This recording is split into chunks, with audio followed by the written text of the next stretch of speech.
Haz que tu hijo se disculpe ahora mismo, o llévate a tus hijos de mi casa para siempre. Esto dijo mi padre, después de que la hija de mi hermana tirara el almuerzo de mi hijo al barro. Mi hermana observaba con una sonrisa. Yo tomé la mano de mi hijo y me fui sin discutir. A las 6 de la mañana, mi padre estaba suplicando en la puerta de mi casa. El barro todavía estaba en su zapato, cuando mis manos lo encontraron. Nolan no lloró. Esa es la parte que importa, por encima de todo lo demás. Mi hijo de 7 años estaba de pie, en el borde del patio trasero de la casa de mi padre, sosteniendo un plato de cartón vacío con ambas manos. Y el sándwich de mantequilla de maní de esa mañana estaba boca abajo en el lecho de flores. Había sido presionado contra la tierra húmeda por una niña de 5 años, que lo había hecho mientras sonreía. Y mi hijo no lloró. Se quedó allí, con ese plato de cartón, mirándome desde el otro lado del patio, y esperó. Porque eso es lo que su padre le enseñó a hacer, cuando algo sale mal. Esperas a la persona que va a arreglarlo. Mis rodillas tocaron el césped.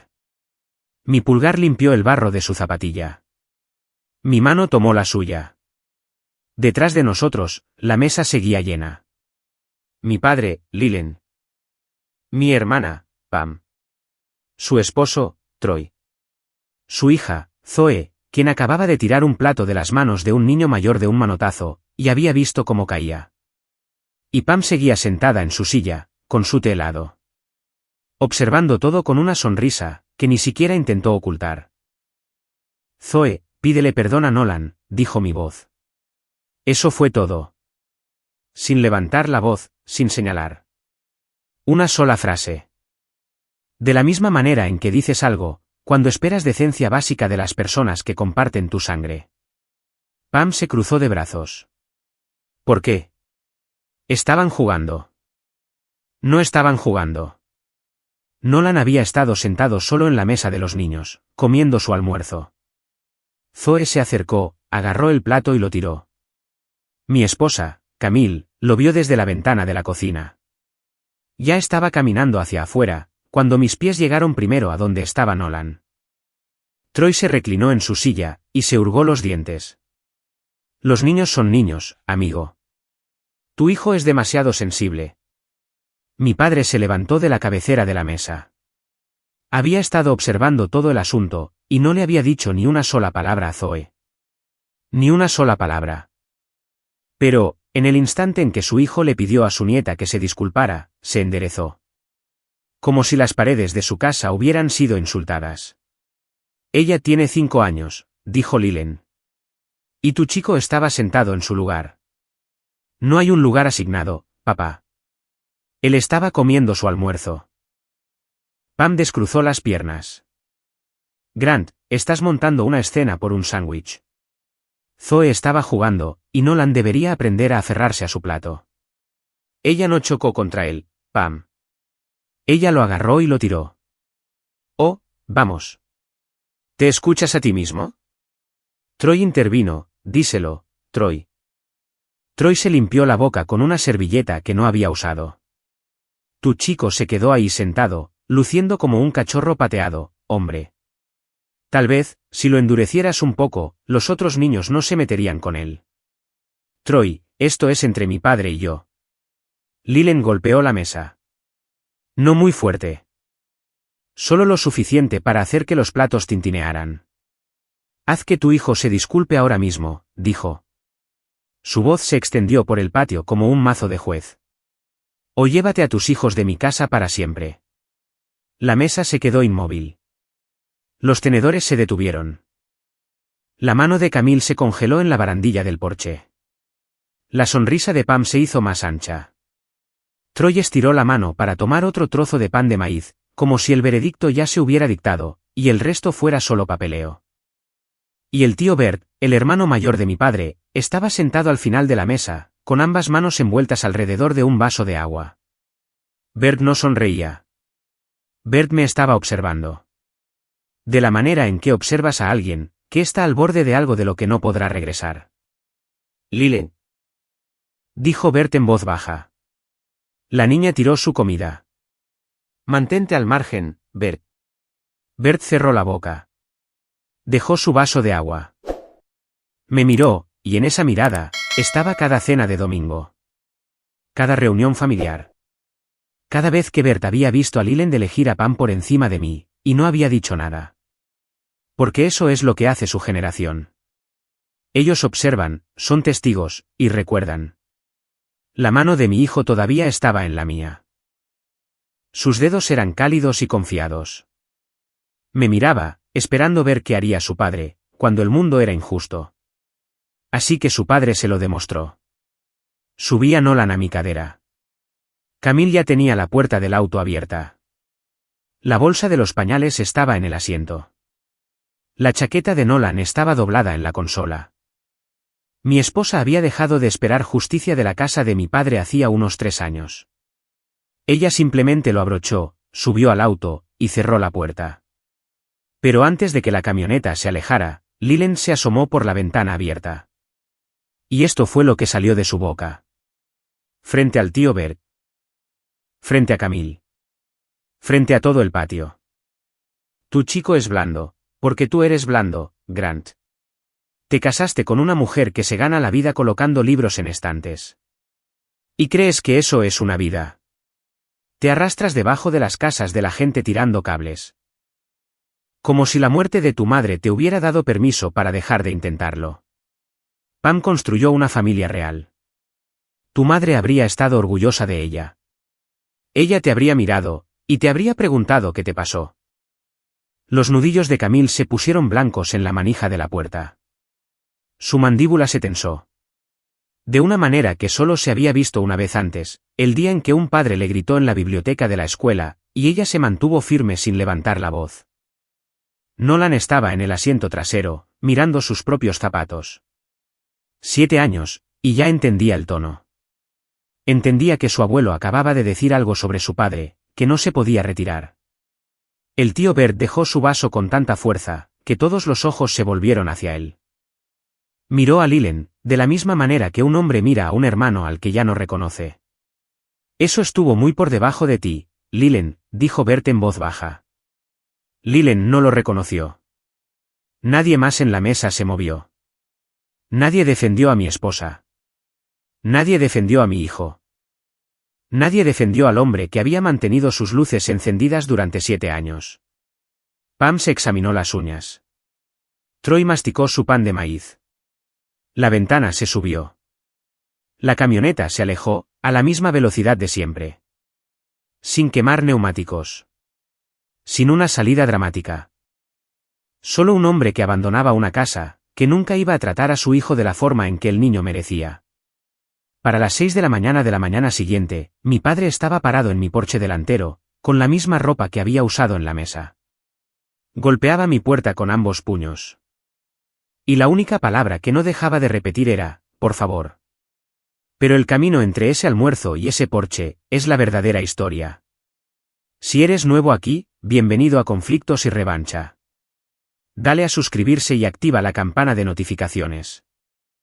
Porque esta historia no se trata de un plato de almuerzo. Se trata de 7 años de trabajo gratuito, el anillo de una mujer muerta, y un formulario de beneficiario falso en una póliza de seguro de vida. Y del momento en que un hombre, que se gana la vida instalando cables en edificios, desconectó el que su padre había construido con dinero robado. Mi madre, Ellen, murió hace 8 años. Cáncer de ovario. Con 54 años, pasó del diagnóstico a la tumba en solo 11 meses. Y lo único que me pidió que hiciera en esas últimas semanas, fue cuidar de la familia. No de mí mismo, no de mi propia vida. De la familia. A los 26 años, con una licencia de maestro electricista de apenas 6 meses de antigüedad, y una empresa registrada bajo su apellido de soltera, Mercer Electric, su hijo dijo sí. Ella nunca vio la primera factura. Después de que ella falleció, Lilen se compuso, de la misma manera que lo hacen los hombres de su generación. Sin dolor público. Vendió la casa familiar en un plazo de 4 meses, se mudó a un lugar más pequeño cerca de las afueras de la ciudad, y usó el dinero de la venta.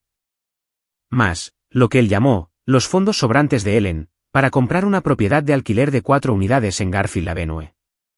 2 dúplex lado a lado. $380.000 en total, con un pago inicial de $92.000. La pregunta de dónde salió ese pago inicial, nunca salió de mi boca. Un joven de 26 años, cuya madre acaba de morir, no cuestiona los números de su padre. Él confía. Ese fue el primer error. A los 6 meses, Lilen me pidió que renovara el cableado de la unidad 1. El panel era de 1974. Cableado de aluminio, sin enchufes con protección GFC, y una caja de disyuntores unida con cinta aislante. Un electricista certificado habría cobrado $11.000 por ese trabajo. Mis herramientas lo hicieron en 3 fines de semana.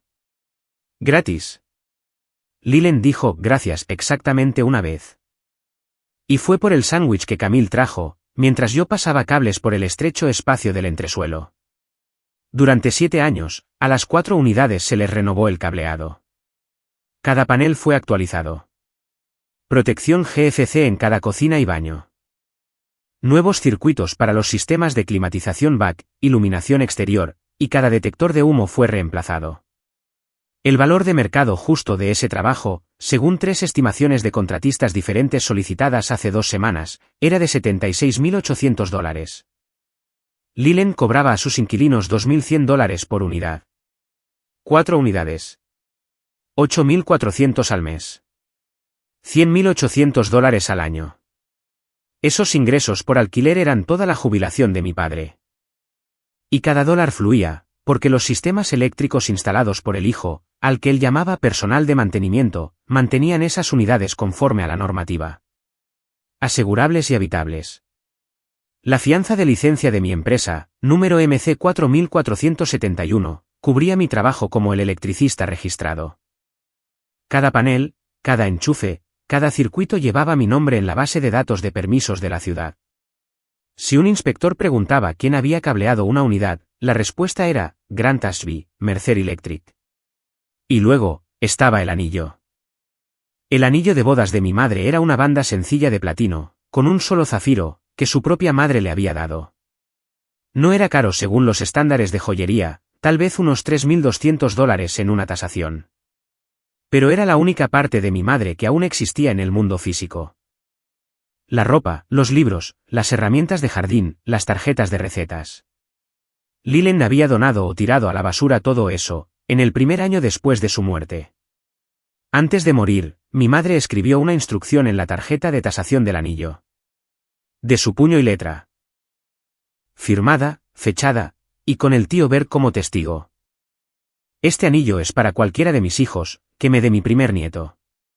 Nolan nació en junio de 2019. Fue el primer nieto por más de 2 años. Zoe no llegó hasta noviembre de 2021. El anillo debió haber sido para mí. Para el dedo de Camille. Para una caja en la habitación de Nolan. Lilen se lo dio a Pam en su boda, en agosto de 2022. Lo colocó sobre un cojín de terciopelo durante el discurso de la recepción. Llamó a Pam la hija con la que Ellen siempre soñó, y se lo deslizó en el dedo mientras 100 personas aplaudían. Nolan tenía 3 años. Estaba sentado en el regazo de Camille en la mesa 9. La mesa más alejada de la mesa principal. Y nadie se dio cuenta de ninguno de los dos. Casi lo dije esa noche. Las palabras estaban alineadas en mi garganta, como una mecha ya encendida. Pero Nolan estaba durmiendo contra el hombro de Camille. Con su pulgar enganchado en el cuello de su vestido. Y la mecha se enfrió. Porque mi madre me pidió que cuidara de la familia, y su hijo seguía escuchando la voz de una mujer muerta. El tío Bert me encontró fuera de la sala de recepción, apoyado contra mi camioneta. Bert nunca dice mucho. 31 años entregando correo en el mismo código postal. Un hombre que lo ve todo, y comenta sobre casi nada. Pero esa noche, me puso la mano en el hombro y dijo, Ellen no habría hecho eso. 6 palabras. Suficientes.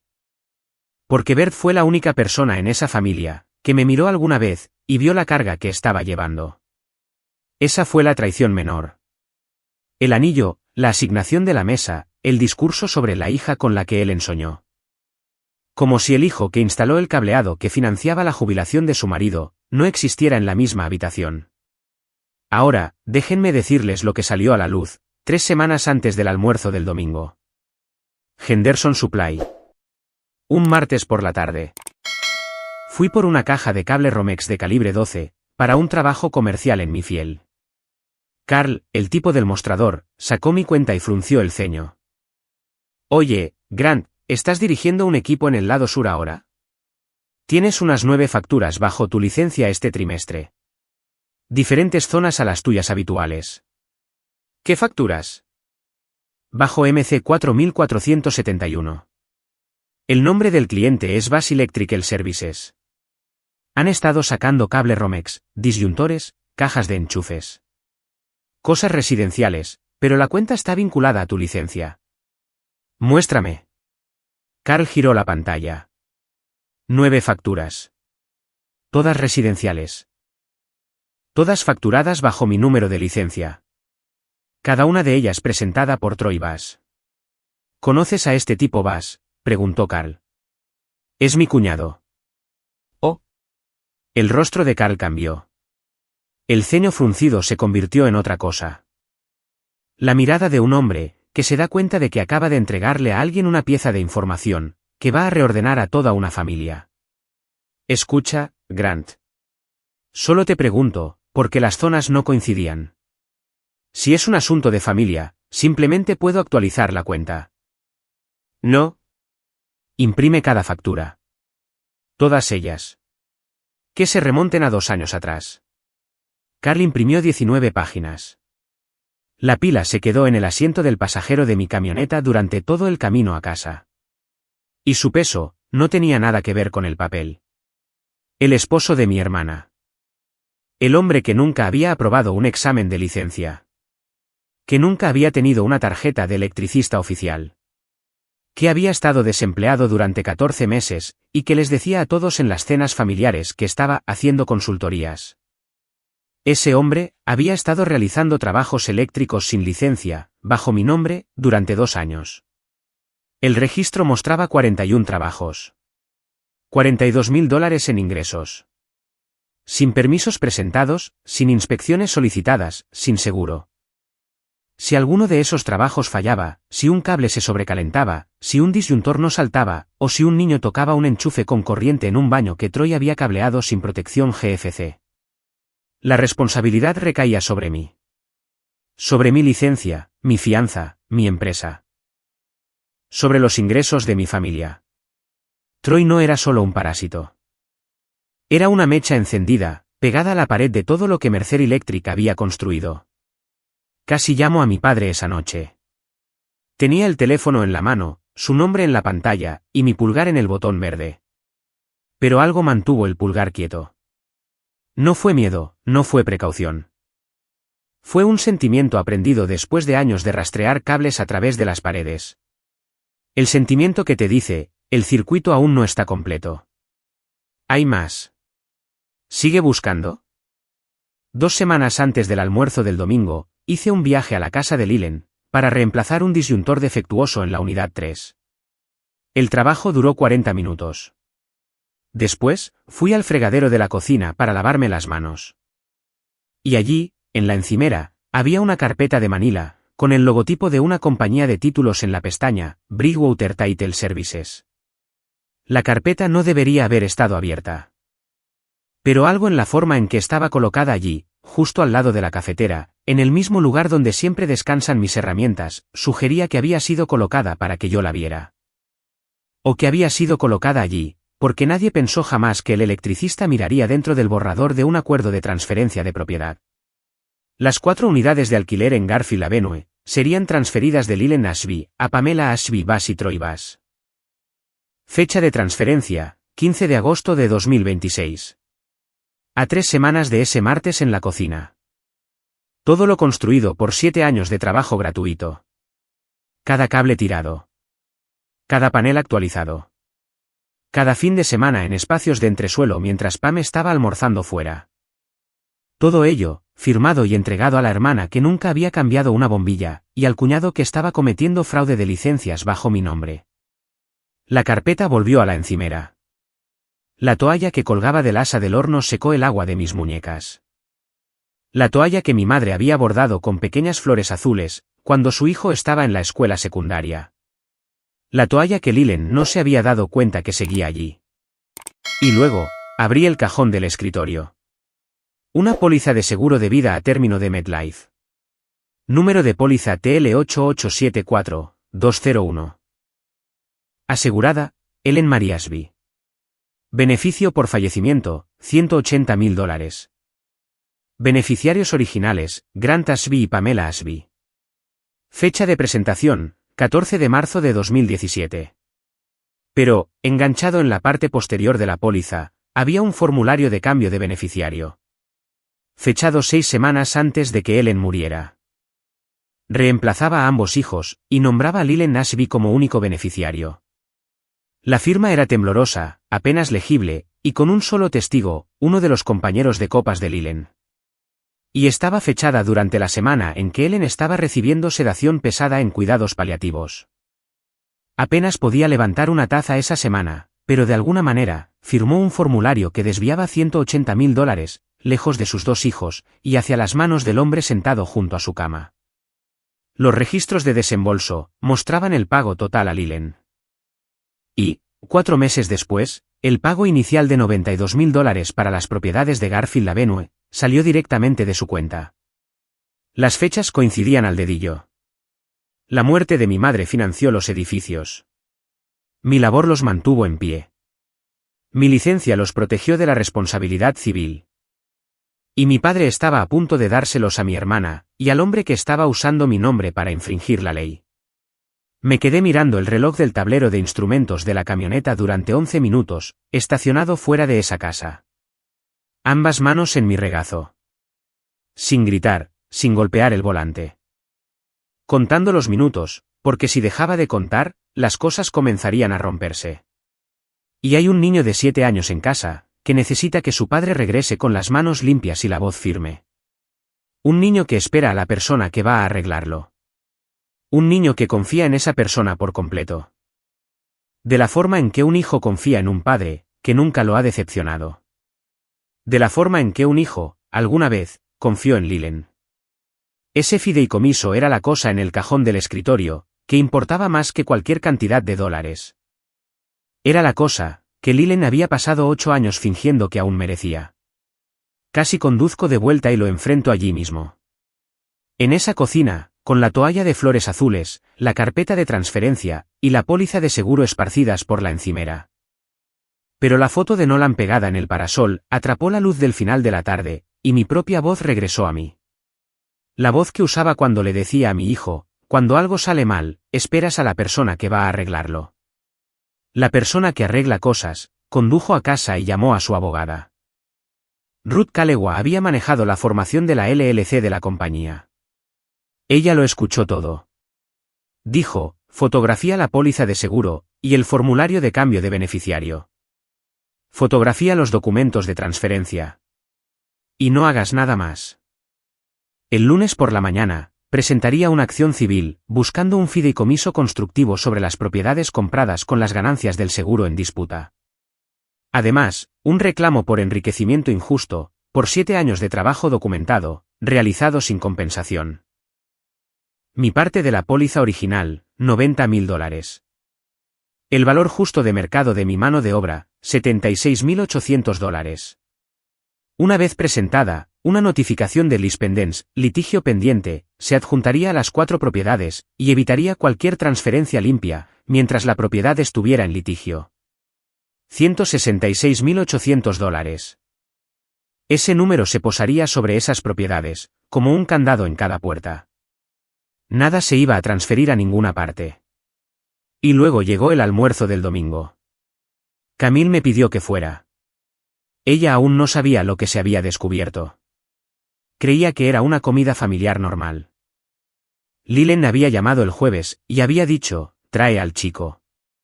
Pam quiere que Zoe y Nolan jueguen juntos. Habían pasado 5 semanas de silencio antes de esa llamada.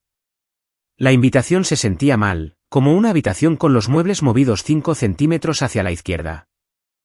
Todo estaba en el lugar correcto, pero nada estaba donde debía estar. Ahora, el motivo de la llamada estaba claro. La transferencia de la propiedad estaba programada para el 15 de agosto. La reinspección de la ciudad para las 4 unidades de alquiler estaba programada para el lunes por la mañana a las 8 de la mañana. Leland necesitaba al electricista registrado para que certificara las modificaciones recientes de Troy, antes de que la transferencia pudiera llevarse a cabo. El almuerzo del domingo no era una reunión familiar. Era una reunión de trabajo vestida con platos de cartón y ensalada de papa. Él nunca lo mencionó, porque Zoe tiró el almuerzo de mi hijo al barro, y Pam sonrió. Y Leland se levantó y exigió que el niño se disculpara por existir en su espacio. Y entonces, el electricista se fue. Esto fue lo que pasó, después de que las luces traseras desaparecieron de su vista. Nolan fue al baño. Camille le leyó 2 capítulos de un libro sobre un oso que construye un barco. A las 7:30, el sueño se lo había llevado, con el oso acurrucado bajo su brazo. Camille bajó las escaleras, y se sentó frente a mí en la mesa de la cocina. Me miró a la cara durante mucho tiempo. ¿Cuánto tiempo hace que lo sabes?, preguntó. ¿Saber qué? Que iban a hacer algo como esto. Hoy no estabas sorprendido, Grant. Estabas preparado. Tenía razón. Ella siempre había sido más aguda con las personas, de lo que nadie en mi familia le reconocía. Leland la llamaba colocadora de libros. Ella era la mujer que leía mi rostro mejor que nadie vivo. 3 semanas, respondí. Y luego, todo salió a la luz. El fraude de la licencia. Los papeles de transferencia. La póliza de seguro. El formulario de cambio de beneficiario. Los $90.000 que deberían haber estado en una cuenta con el nombre de nuestro hijo en ella. Camille no lloró. No levantó la voz. Cruzó las manos sobre la mesa y dijo, entonces, hemos terminado de ser su electricista. Hemos terminado de ser cualquier cosa para ellos. Bien. ¿Qué necesitas de mí? Quédate con Nolan. Y la mesa de la cocina se convirtió en un centro de mando. 4 llamadas telefónicas. Primera llamada. A la línea directa de fraude, fuera de horario, de la Junta Estatal de Licencias Eléctricas. Reporte de que Troy Bass, un individuo sin licencia, había estado realizando trabajos eléctricos bajo la licencia número MC 4471 durante aproximadamente 2 años. Al menos 41 trabajos documentados. $42.000 en ingresos. Se proporcionaron números de factura, se proporcionaron direcciones, y se solicitó una investigación de emergencia. Segunda llamada. Al buzón de voz de la Oficina de Construcción y Permisos de la ciudad. Una notificación formal de que Grant Ashby, Mercer Electric, se retiraba como electricista registrado, para todos los permisos abiertos asociados con las propiedades de Garfield Avenue. Cualquier modificación reciente, que no haya sido realizada o supervisada por Mercer Electric, debe ser tratada como trabajo sin permiso. Tercera llamada. A Ruth Calewa. Acelerar la presentación de la demanda. El lunes a primera hora de la mañana, confirmó ella. Cuarta llamada. Al tío Bert. A las 10:15 de la noche Bert contestó al segundo tono. Bert, mamá tenía una póliza de seguro de vida de $180.000. Tanto Pam como yo fuimos nombrados como beneficiarios originales. Alguien presentó un formulario de cambio 6 semanas antes de que ella muriera. Y nombró a papá como el único beneficiario. La firma no parece correcta. El dinero fue a parar a papá. El pago inicial de Garfield salió de ese dinero. Hubo silencio en la línea. Luego, la voz de Bert, baja y constante, Ellen me contó sobre esa póliza. Me hizo prometer que me aseguraría de que tú y Pam recibieran su parte. Ella nunca mencionó ningún cambio. No fue necesaria ninguna respuesta. Bert acababa de confirmar que Ellen nunca tuvo la intención de eliminar a sus hijos. El formulario de cambio de beneficiario fue falsificado, o bien, firmado bajo circunstancias que ningún tribunal aceptaría. Estaré en Garfield Avenue a las 8 de la mañana, dijo Bert. Eso fue todo. Los golpes comenzaron a las 5:48 de la madrugada. La mesa de la cocina aún tenía la taza de café de la noche anterior, intacta. Junto a la notificación de retiro, impresa en una sola hoja de papel. La camioneta de Leland estaba en el camino de entrada. La misma camioneta cuyo enganche de remolque le arreglé gratis en noviembre pasado. Los faros todavía estaban encendidos. Salía vapor por debajo del capó.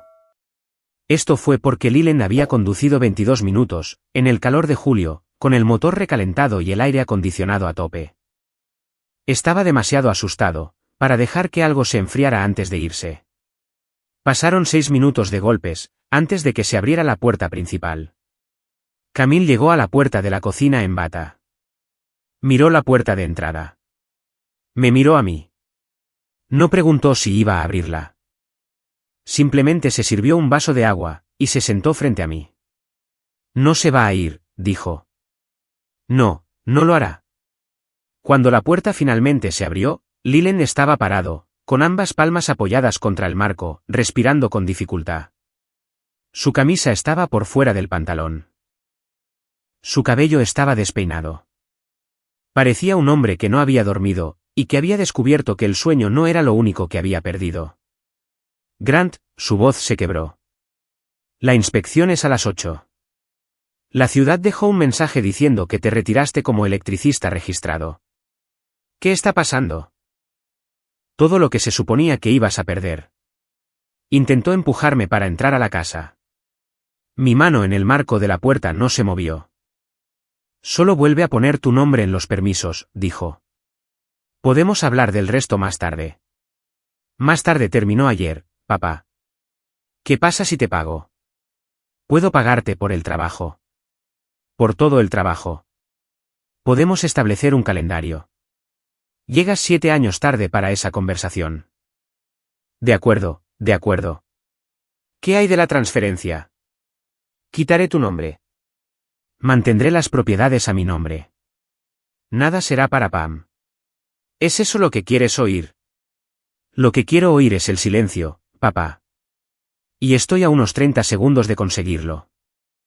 Grant, tu madre no habría querido esto. No habría querido que sus chicos destrozaran a la familia. ¿Sus chicos? Eso es interesante. Porque su póliza de seguro de vida original nombraba a sus 2 hijos. Y 6 semanas antes de morir, cuando ni siquiera podía sostener una taza, alguien presentó un formulario cambiando el beneficiario para ponerte a ti. El rostro de Leland se estremeció, como un disyuntor que salta. Él no sabía acerca del descubrimiento.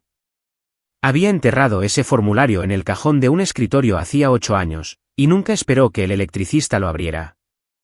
Esto es lo que sé. Mi voz se mantuvo nivelada. A la misma velocidad que se usa para leer un informe de inspección a un cliente que ha fallado el código. Cambiaste el beneficiario de la póliza de seguro de vida de $180,000 de mamá, mientras ella estaba sedada en cuidados paliativos. Cobraste el pago completo. Mi parte solamente era de $90,000. Usaste 92,000 de ese dinero. Como pago inicial para los apartamentos de Garfield Avenue. Tu hijo pasó 7 años manteniendo esas propiedades gratis. El valor justo de mercado de ese trabajo es de $76,800. Estás planeando transferir las 4 unidades a Pam y a Troy el 15 de agosto. Troy ha estado realizando trabajos eléctricos sin licencia. Amparándose en la mía, durante 2 años. 41 trabajos. $42,000 en ingresos. Sin permisos, sin inspecciones. Eso es contratación sin licencia, fraude de licencias, y posible exposición penal en este estado. Has estado cobrando $8,400 al mes en alquileres. Por unidades que solo cumplen el código debido al trabajo realizado por el hombre al que llamaste, un personal de mantenimiento glorificado. Mi abogada va a presentar una acción civil el lunes por la mañana. Se va a poner un lis pendens, litigio pendiente, en las 4 propiedades. La Junta de Licencias tiene mi queja sobre Troy. Y el hombre al que le exigiste que se disculpara por existir en tu casa. Es la única razón por la que en algún momento tuviste una jubilación. Cada palabra se dijo al mismo volumen, a la misma velocidad. Sin calor, solo hechos. Dijiste que mi madre se habría avergonzado de en lo que me convertí. Dijiste que Camille se gana la vida colocando libros en estantes. Dijiste que mi hijo es un blando, porque su padre es un blando. Dijiste que Pam construyó una familia real. Dijiste todo eso frente a tu propio hermano. Frente a mi esposa, y frente a una mesa llena de comida que mi familia trajo. Así que, esto es lo que mamá realmente construyó. Mamá construyó a un hijo, que hizo todo el cableado de tu jubilación gratis. Mamá construyó a un hijo, cuya licencia es lo único que se interpone entre ti y unos edificios a punto de ser clausurados. Mamá construyó a un hijo, que pasó 7 años cuidando a la familia que ella le pidió que cuidara. Y tú le diste su anillo, a la mujer cuya hija tiró el almuerzo de su hijo en la tierra. El golpe aterrizó. Cada palabra que el anciano había dicho en la mesa se dio la vuelta, y se volvió a enchufar a la pared, como un circuito que se completa a sí mismo. El rostro de Lilen hizo algo nuevo. Abrió la mandíbula, pero no se formaron palabras. Ambas manos cayeron a sus costados y colgaron allí, como si no le pertenecieran. Su ojo derecho tembló 3 veces rápido, como un cortocircuito en un cable. Su barbilla cayó sobre su pecho, y se quedó allí. Los músculos de su cuello simplemente habían dejado de intentarlo. Su piel se puso del color del periódico mojado. Tenía 62 años, y parecía de 80. Esta es la última vez que te paras en este porche. Las palabras salieron planas y definitivas. El último favor. La última llamada telefónica que se responde. El último cable tirado en tus edificios. El último dólar de valor aportado a tus propiedades. Hemos terminado. No por lo de ayer. Por todos los días que lo precedieron. La puerta se cerró. Lilen se quedó en el porche durante otros 14 minutos. Camille lo observó desde la ventana de arriba. No volvió a tocar la puerta. Caminó hacia su camioneta lentamente, como un hombre que cruza sobre el hielo, y se fue sin encender las luces. Si esta historia ha estado creciendo en tu pecho, asegúrate de estar suscrito a Conflictos y Revancha. Activa las notificaciones para que no te pierdas lo que pasa después.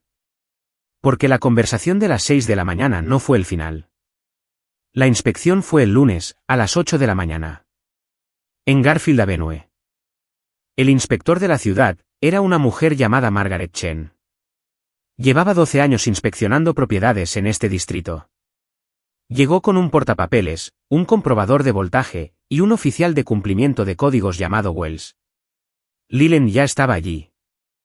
De pie, entre la unidad 1 y la unidad 2, con una carpeta en la mano. La carpeta estaba casi vacía. Tenía la escritura de propiedad, y los contratos de arrendamiento. Pero no tenía un electricista registrado dispuesto a certificar ninguna de las modificaciones recientes.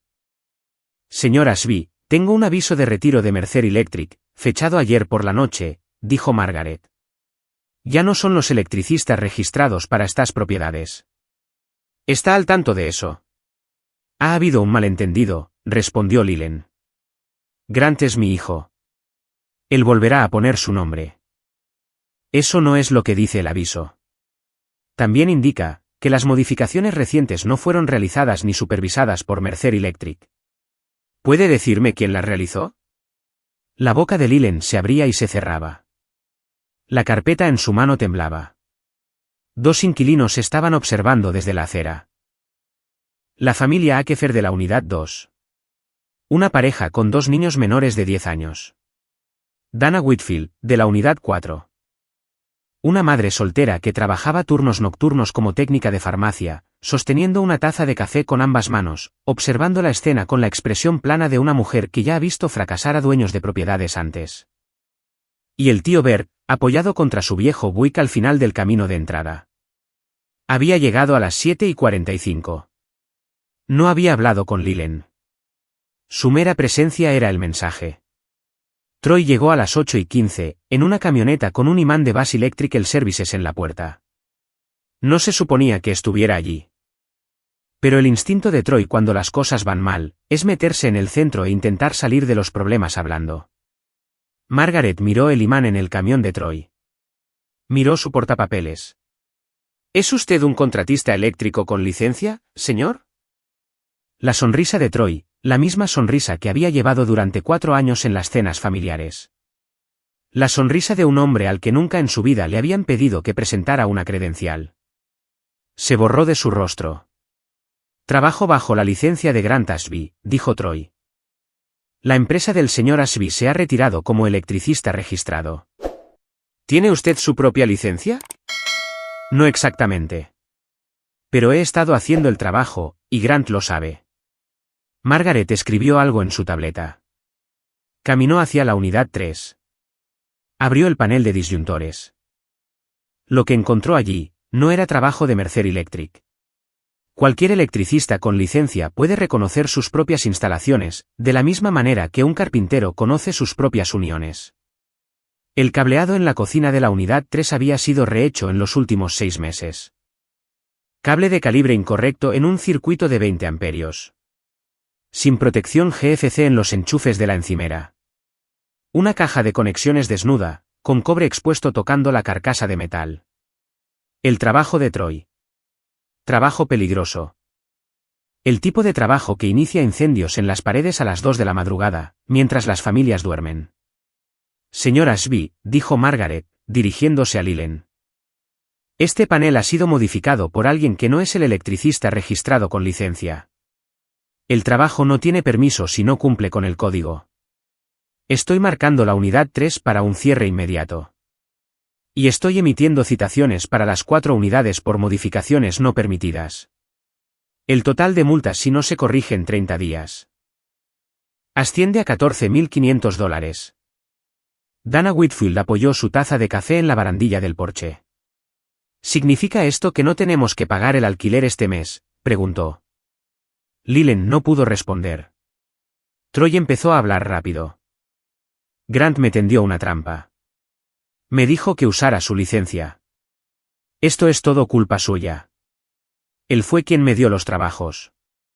Eso es mentira, dijo mi voz, desde el lado del buick de Bert. Un tono plano.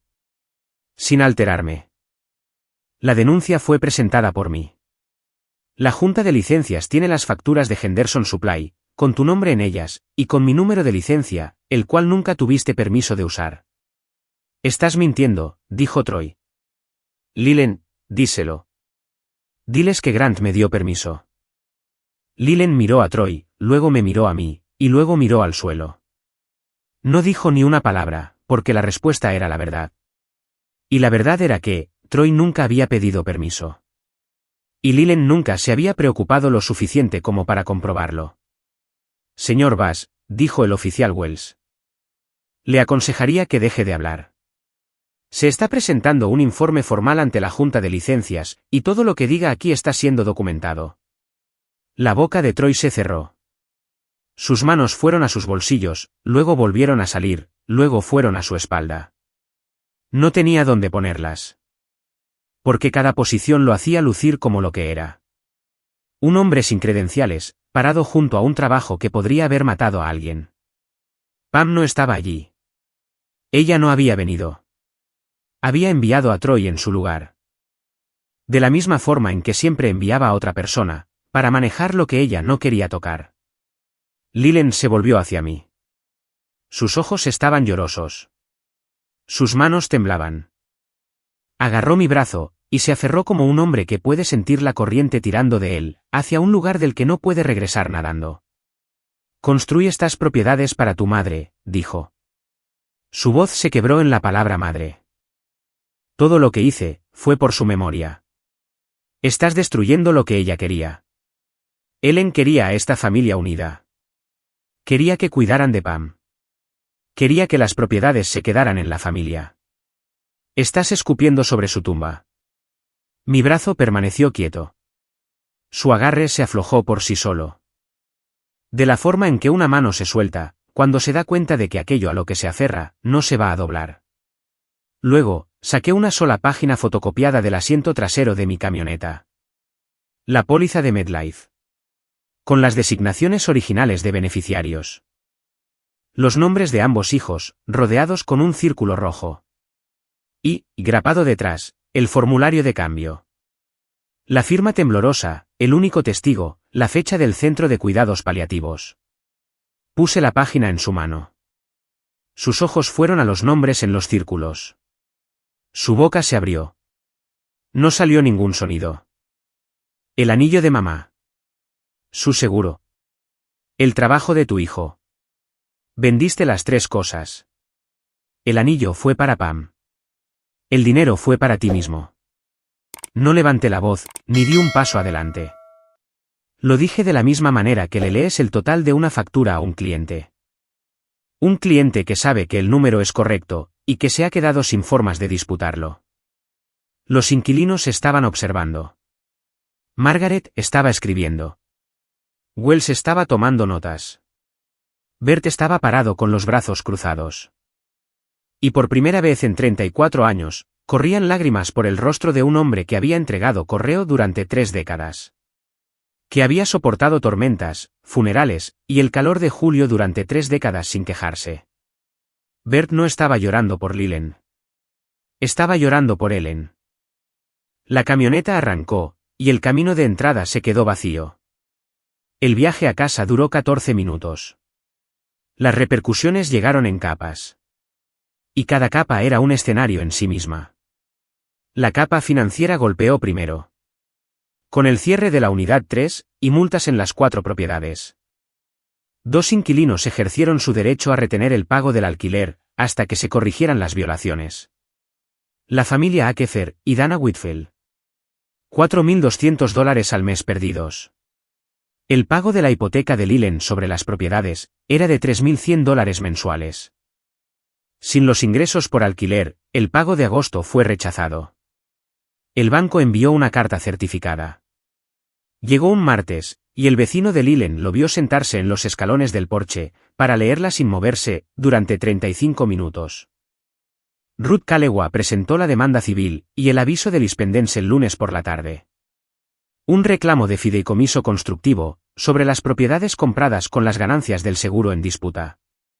Además, enriquecimiento injusto por trabajo documentado. La compañía de títulos que manejaba la transferencia a Pam, llamó y dijo que el trato no podía seguir adelante.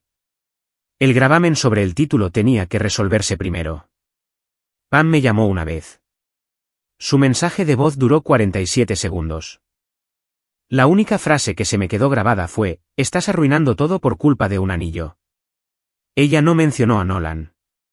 No mencionó el seguro. No mencionó a Troy. Solo el anillo. La capa social vino después. El informe de inspección de Margaret Chen era de dominio público. Dana Whitfield lo compartió con otros 2 inquilinos en el edificio adyacente. En una semana, el nombre de Lilen apareció en una publicación de un grupo de Facebook del vecindario. El título era: «El propietario de Garfield Ave no pasa la inspección de la ciudad. Se aconseja a los inquilinos documentar todo». Hubo 43 comentarios.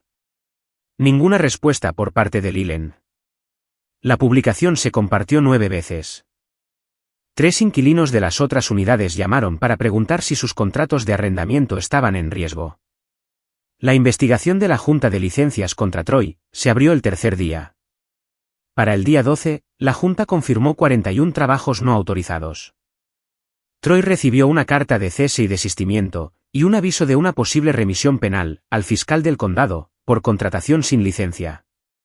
3 de sus antiguos clientes contactaron a la Junta después de ver el aviso de la investigación. Una de ellas, una mujer en Riewood cuya cocina Troy había cableado, contrató a su propio inspector. El inspector descubrió 2 circuitos que funcionaban con un cable de tamaño insuficiente, y sin protección contra fallas a tierra. Ella presentó una denuncia por separado. La camioneta de Troy se quedó estacionada en la entrada de la casa de Pam. El imán de Bass Electrical Services había sido despegado, pero el contorno del adhesivo aún era visible. El fantasma de un negocio que nunca había sido real. La carrera de consultoría, que había inventado para las conversaciones en la mesa, era ahora un archivo con su nombre en el escritorio del fiscal del condado. El tío Bert fue a la casa de Pam un jueves por la noche. Habían pasado 3 semanas de la inspección. Le habló sobre el anillo. Le dijo lo que Ellen había querido. Le mostró la tarjeta de tasación con la letra de Ellen. Firmada y fechada, con el propio Bert como testigo. El anillo pertenecía al padre del primer nieto, tal como Ellen lo había escrito. O bien, iría a una caja de seguridad bajo el control de Bert, y los hijos de Pam nunca lo verían. Ese anillo fue un regalo, dijo Pam. Papá me lo dio. Tu madre no se lo dio a tu padre para que él lo regalara, dijo Bert. Ella escribió la instrucción misma. Puedes ver su letra. Puedes ver mi nombre como testigo. El anillo va para Grant, o va a una caja fuerte. Es tu elección. Pam devolvió el anillo en menos de una hora. No lo entregó ella misma. Lo dejó en una caja de terciopelo en la puerta de Bert, tocó el timbre, y se alejó en su auto. La capa emocional es la que pesa más. 3 semanas después de la inspección. Era un sábado por la mañana. Bert llamó y dijo que Leland había estado sentado en la cabina de su camioneta, en el camino de entrada de la unidad 1, durante más de una hora. Motor apagado.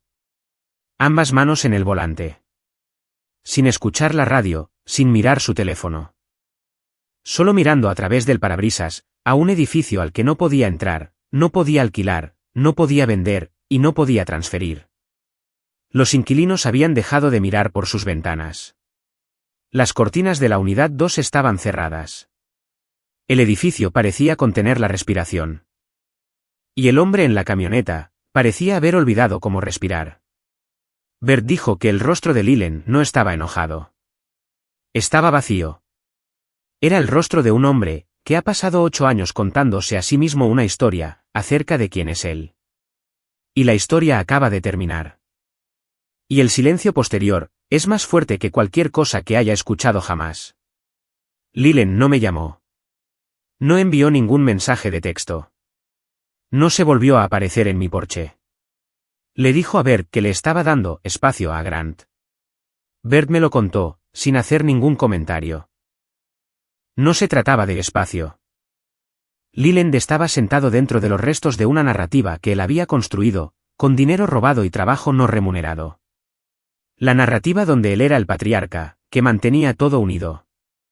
El hombre que hacía las inversiones inteligentes. El padre que mantenía a la familia funcionando. Pero en realidad, el hijo que había tirado los cables, era el que había mantenido las luces encendidas. El patriarca estaba mirando las ventanas oscuras. Ventanas en edificios que el dinero de su difunta esposa había comprado, y que la habilidad de su hijo vivo había mantenido. Y ahora, ambas deudas estaban en la lista de expedientes del tribunal, donde no podría simplemente ignorarlas. Si esta historia se quedó contigo, asegúrate de estar suscrito a Conflictos y Revancha. Compártela con alguien que haya sido el callado en su familia. Porque a veces, los callados son los que mantienen todo unido. Y las personas que más se benefician, son las últimas en notarlo. Ahora es agosto. Las unidades todavía están marcadas.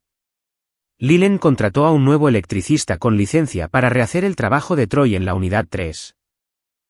El presupuesto ascendió a $9.200. Lo pagó de sus ahorros, porque el alquiler no estaba entrando, y la hipoteca ya estaba atrasada. La notificación del Lispendence, litigio pendiente, de Ruth Kalewa, sigue en el título. El caso no está resuelto. No hay prisa. Pam publicó una foto en Instagram la semana pasada. Unas vacaciones en la playa, con Troy y Zoe. Ningún anillo en su dedo. Sin ninguna leyenda en la imagen. 41 me gusta. Ningún comentario de Leland. Nolan empezó segundo grado este mes. Trajo un dibujo a casa el primer día. Una casa, con luces amarillas en cada ventana. Cada ventana. Ni una sola habitación a oscuras. Camille lo puso en el refrigerador, junto al marcapáginas de un oso. Y se quedó allí, mirándolo durante mucho tiempo, antes de darse la vuelta y decir, dibujó nuestra casa, Grant. Mira todas esas luces. El porche trasero está cálido esta noche. Nolan está sentado al lado de su padre. Comiendo un sándwich de mantequilla de maní, en un plato limpio. El plato está sobre un mantel individual. Camille lo puso ahí. Porque Camille hace cosas como esa, sin que se lo pidan. Porque siempre ha hecho las cosas silenciosas, que mantienen un hogar unido. Y cada una de esas cosas importa más que colocar libros en estantes, independientemente de lo que Leland piense al respecto. En la barandilla, hay una pequeña caja de terciopelo. En su interior, una banda de platino con un solo zafiro. La piedra atrapa la luz del atardecer, y proyecta un pequeño punto azul sobre la madera. Del mismo color que las flores, que él embordó en una toalla de cocina hace 30 años. El teléfono vibra. La pantalla dice Lilen. Lo pongo boca abajo sobre la barandilla, junto al anillo. Nolan le da otro mordisco a su sándwich. Sin barro, sin tierra. Nadie se lo va a tirar. Y las luces de esta casa funcionan, porque el hombre que las instaló vive aquí. Cada habitación iluminada. Cada circuito limpio. Cada conexión en su sitio. No se trata de venganza. Se trata solo de un hecho.